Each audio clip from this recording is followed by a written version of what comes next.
जब मेरे वालिद साहब की फूफी सात कंवल 6 बरस की थीं, वह अपने वालिदैन से बिछड़ गईं।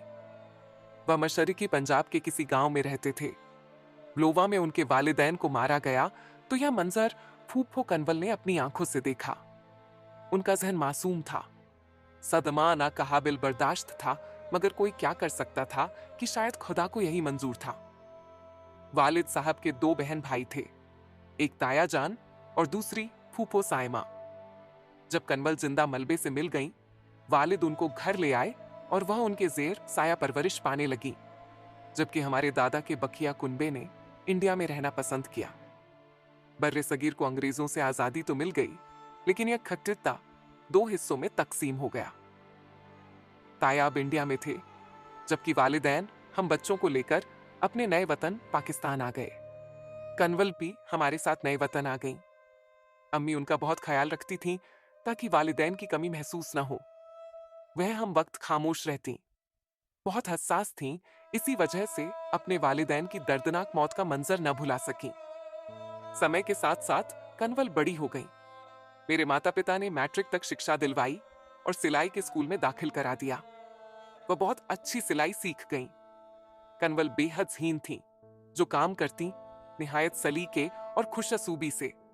खूबसूरत भी थीं, जो देखता बस देखता रह जाता। यही वजह थी कि मैट्रिक पास करते ही उनके बहुत अच्छे रिश्ते आए। पिताजी ने एक रिश्ता उनके लिए मुनासिब जानकर चुन लिया। लड़के का नाम आफाक था और उसने इंजीनियरिंग में डिप्लोमा किया था। एक प्राइवेट कंपनी में मुलाजिम था और खूबसूरत भी था। पिताजी ने कनवल को बेटी बनाकर पाला और बेटी की तरह रुखसत किया।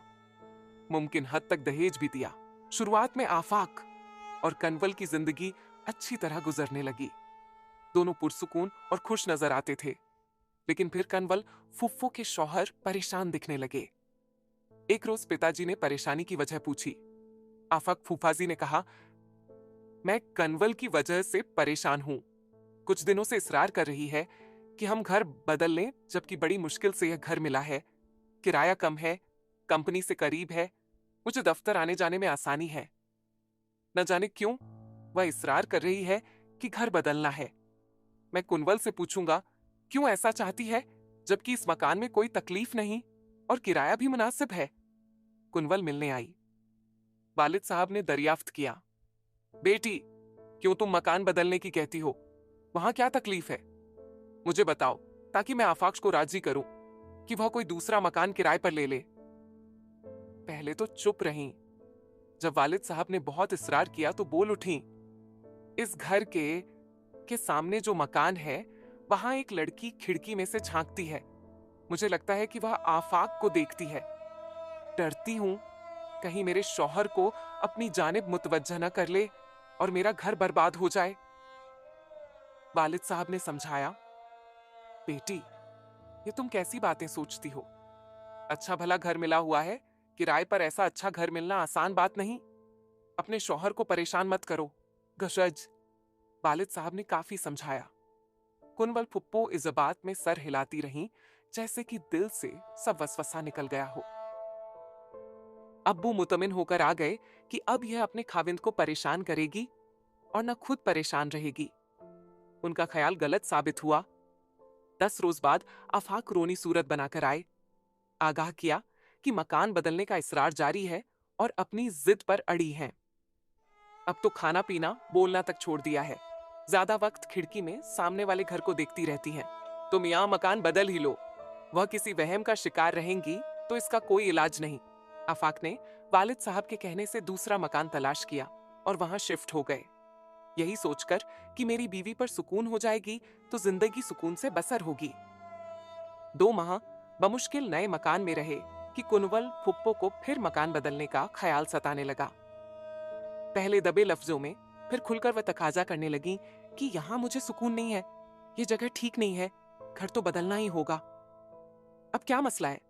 शौहर ने पूछा। बराबर वाले घर में जो लड़की रहती है, एन उस वक्त गेट पर आ जाती है जब तुम दफ्तर जाने के लिए घर से निकलते हो। वो रोज ऐसा क्यों करती है आखिर? मुझे क्या मालूम। अरे भाई, मैंने तो गौर ही नहीं किया कि जब मैं घर से निकलता हूं, कोई गेट पर आकर झांकता है या मुझे देखता है। मैं कोई ऐसा गुलफाम हूं कि सारी दुनिया की लड़कियां अपने घर से मुझे देखने को झांकती हैं। उन्होंने बहुत समझाया। कुंवल फुप्पो को ना समझना था और ना समझी। शौहर की जिंदगी अजीरन कर दी कि इस घर को भी बदलना होगा। वो एक दिन शौहर की गैर मौजूदगी में पड़ोस के उस घर में चली गई। वहां उनको लड़की तो ना दिखाई दी। उसका बाप और भाई गेट पर मिल गए। मुझे दरअसल आप लोगों से ही बात करनी थी। आप अपनी लड़की को समझाइए, जब आफाक दफ्तर जाने को घर से निकलते हैं, गेट पर आकर झांकती है। यह अच्छी बात नहीं है। क्या यह शिकायत आपके शौहर ने की है? लड़की के भाई ने सवाल किया। वो क्यों शिकायत करेंगे? मुझे तो लगता है कि वो आपके लड़की से मिले हुए हैं। वो मर्द हैं, मगर उनका क्या जाएगा? बदनामी तो आपकी लड़की की होगी, कुंवल मोहतरमा। ये कहकर घर को लौट आई, मगर भूसे में चिंगारी डाल आई थी। अगले रोज जब आफाक फूफा दफ्तर जाने को घर से निकले, पड़ोस के 4 नौजवान जो उस लड़की के भाई थे, हाथों में डंडे और हॉकियां थामे खड़े थे। वो आफाक की तरफ बढ़े और ललकार कर कहा, यहां रहना है तो शरीफों की तरह रहना होगा। ये शरीफों का मोहल्ला है। कल तुम्हारी बीवी शिकायत लेकर आई थी कि तुम हमारे घर की तरफ ताकते हो और तुम्हारे गलत इरादे हैं। बाज आ जाओ, वरना मार मार कर भुरकस निकाल देंगे। बेहतर है जल्द से जल्द बोरिया बिस्तर बांधो और यहां से निकल जाओ। कोई दूसरा मकान तलाश कर लो। उन्होंने आगे बढ़कर 2-4 जरबे भी लगा दी। भौंचक्का आफाक फूफा दफ्तर जाने की बजाय चोट खाकर हमारे घर आ गए। रोहान से होकर सारी रुदाद वालिद साहब के घोष गुजार करके बोले, आपने क्या नफ्सियाती मरीजा मेरे पल्ले बांध दी है। जो बात मेरे वहमो गुमान में नहीं, कुंवल वो सच कर दिखाने की सही में लगी है। आखिर इसका क्या मतलब है? अब्बू सर पकड़कर बैठ गए और फिर गाड़ी में बिठाकर उन्हें अस्पताल ले गए ताकि जरबात के लिए दवा दारू करा दें। इस वाक़े से फूफा की ऐसी बेइज्जती मोहल्ले में हो गई कि उन्होंने बिना कुछ और सोचे आनन फानन घर बदल लिया। जल्दी में जैसा भी मिला ले लिया। मकान हवादार न था और किराया भी ज्यादा था, लेकिन मजबूरी थी कि वहां अब मजीद रहने का हौसला न था। एक तो पड़ोसी दुश्मन हो गए, ऊपर से यह किसी को मुंह दिखाने के काबिल न रहे थे। नया मकान लेते वक्त इस अम्र का खास ख्याल रखा कि पास पड़ोस में कोई मकान न हो। मियाँ आफाक पर जो गुजरी सो गुजरी, लेकिन कुंवल बीबी चंद दिन बहुत निहाल रही कि मियाँ को किसी दूसरी की जुल्फ ए गिरहगीर के असीर होने से बचा लाई थी। बहुत शाद थी। हमारे घर आई तो चहक रही थी, बला से मकान अच्छा नहीं मगर सुकून तो है। हम सबने सद शुक्र कहा। चलो अब तो इनको सुकून मिल गया। रोज रोज की कलकल से निजात मिल गई होगी। आफाक फूफा को भी चैन की बांसुरी बजाते होंगे। दफ्तर दूर पड़ता था। क्या हुआ? आखिर तो नई मोटर बाइक खरीद ली है। 6 माह तक कोई शिकायत मौसूल ना हुई। इस अरसे में ये दोनों मियाँ बीवी हमारे घर साथ आए। नॉर्मल हालात लगते थे। खाना वगैरह खाया और सुकून से बातें करते रहे। अम्मी अब्बू ने शुक्र किया कि अब कुंवल आफाक को परेशान न करेगी। भला क्यों करेगी? यहाँ तो कोई पास पड़ोस में ऐसी लड़की मौजूद न थी जो उनके खूबसूरत शौहर पर बुरी नजर रखती हो। 6 माह बाद एक दिन फूफा फिर मुंह फुलाए आ गए। बोले, लगता है हमारी बीवी का वहम हमारी जान लेकर ही मिलेगा। अब क्या मसला हो गया? अब तो तुमने दूसरा घर भी बदल लिया और ऐसे वीराने में घर लिया है कि जहां आगे पीछे इधर उधर भी कोई मकान नहीं है। हाँ, पास पड़ोस में कोई नहीं है, लेकिन सामने मैदान के उस पार एक बड़ा अस्पताल है। तो क्या हुआ? अस्पताल से क्या दवाओं की बदबू आती है? बदबू आती है? अरे मियाँ, वो तो मील भर दूर है। दवाओं की बदबू नहीं आती, लेकिन वहां नर्सें तो काम करती हैं। नर्सें तो हर अस्पताल में होती हैं। हमारी बेगम का कहना है कि तुम अपनी छत पर जाकर अस्पताल की नर्सों को देखते हो। ये मकान ऐसा बना हुआ है कि घुटन होती है। हवा की आमद ओ रफ्त का सही इंतजाम नहीं है। रोशनदान भी नहीं है। तंग घरों में कशादगी का एहसास कहां। मैं शाम को दफ्तर से आकर थोड़ी देर के लिए ताजा हवा लेने छत पर चला जाता हूं। फौरन कुंवल पीछे आ जाती हैं और कहती हैं कि सामने जो अस्पताल है, वहां किसी नर्स से तुम्हारी दोस्ती लगती है। उसी को देखने रोज रोज छत पर जाते हो। आप यकीन कीजिए, वहां से पहले तो कोई नजर नहीं आता।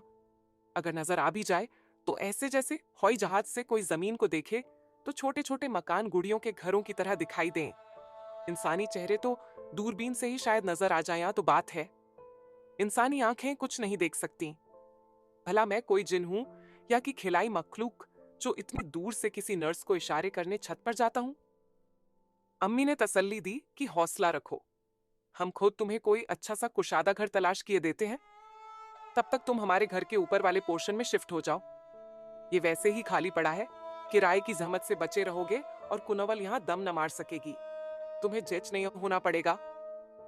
आफाक फूफा हमारे ऊपर वाले पोर्शन में शिफ्ट हो गए। कुनवल निहाल कि फिर से मायके का कुर्ब हासिल हो गया। पकाने से भी जान छुड़ा ली। जो पकता हमारी माँ उनको भी भिजवा देती कि कुछ दिनों की बात है, जब उनको घर मिल जाएगा, फिलहाल तो मेहमान हैं।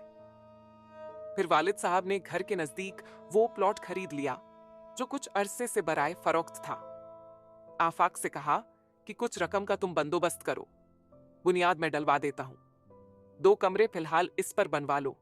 घर हमसे करीब होगा तो कुनवल को भी डर रहेगा, तुम्हें तंग करने की जुर्रत ना करेगी और मकान भी बन जाएगा। बेचारे फूफा इसी तग ओ दौ में लग गए। 2 साल बाद अल्लाह ने बेटी दे दी। घर खुशियों से भर गया। नन्हे मुन्नों की चहकारों से आंगन खनकने लगा।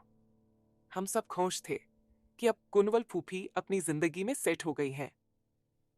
उनकी छोटी बेटी 4 बरस की थी कि एक रोज मुंह बसोरती आ गई और आते ही अम्मी के गले से लगकर रोने लगी। वालिदा ने पूछा, खैर तो है बेटी, क्या हुआ है, क्यों रो रही हो, कुछ बताओ तो सही। आफाक ने और शादी कर ली है। क्या कह रही हो, कहीं कोई डरावना ख्वाब तो नहीं देख लिया? सच कह रही हूं। किससे की है शादी? ये तो पता नहीं, लेकिन घर से निकलते हैं तो खूब बनसंबर कर, सेंट लगाकर, और पहले खुद को आईने में खूब अच्छी तरह देखते हैं। नए जोड़े भी इन्हीं दिनों सिलवाए हैं। इन बातों से ये मतलब तो नहीं कि उन्होंने दूसरी शादी कर ली है। बिना किसी सबूत के तुम कैसे इतनी बड़ी बात कह रही हो? अम्मी ने काफी समझाया, लेकिन कुनवल फूफी की अक्ल ने कोई तावील तस्लीम न की। बस रोने से काम था। शाम तक रोती बिलखती रही। अम्मी ने बहुत कोशिश करके किसी तरह उनको घर भेजा कि जाओ, आफाक के आने का वक्त हो रहा है। बच्चे भी तुम्हें रोता पाकर परेशान है। तुम जाकर शौहर को खाना दो, जरा देर बाद मैं आ जाऊंगी और आफाक से पूछूंगी कि क्या किया है और क्यों किया है। फूफी कुनवल उस वक्त तो चली गई, लेकिन आफाक अंकल से वहां न जाने क्या मामला हुआ कि रात को घर से गायब हो गई। बच्चों ने बताया कि अम्मी ने लड़ाई की तो अब्बू ने अम्मी को मारा था।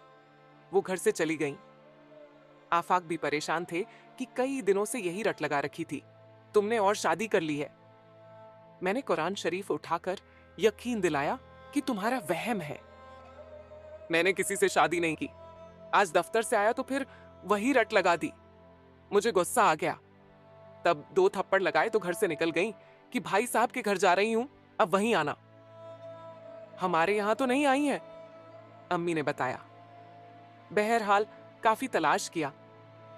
अंकल आफाक और बच्चे अफसुर्दा परेशान रहे थे। आखिरकार दारुल अमान से फोन आया। पता चला वहां जा पहुंची हैं। उनको लाने गए, आने से साफ इनकार कर दिया कि ये लोग सभी मेरी जान के दर पे थे, मुझे खाने में जहर दे रहे थे। वो तो मैंने सुन लिया, बड़ी मुश्किल से जान बचाकर भागी हूं। बच्चों तक से मिलने से इनकार कर दिया। सबने कहा कि अभी वहां रहने दो, कुछ दिन गुजरेंगे, बच्चों की याद सताएगी, मना कर ले आएंगे तो आप ही चली आएंगी। इस बार गए तो पता चला कि नफसियाती अमराज, मानसिक रोगों के अस्पताल में है, इलाज हो रहा है। वहां गए तो डॉक्टर ने मायूसी जाहिर कर दी। बहरहाल 6 महीने बाद उनको पागल खाने भिजवा दिया गया और वहीं कुछ अरसे बाद इंतकाल हो गया। सद अफसोस कि उनकी खुरुशियों के फूलों पर 1947 में जो खून के छींटे उनके बचपन में पड़े, वो ऐसे जख्म उनके जहन पर लगा गए जो हरे ही रहे और नासूर बनकर उनकी जान ले गए। आज तक किसी की समझ में ना आया कि वो पागल थीं या कि हम सब पागल थे, क्योंकि वो जब बातें करती थीं इस कदर सयानेपन की करती थीं कि अक्ल दंग रह जाती थी।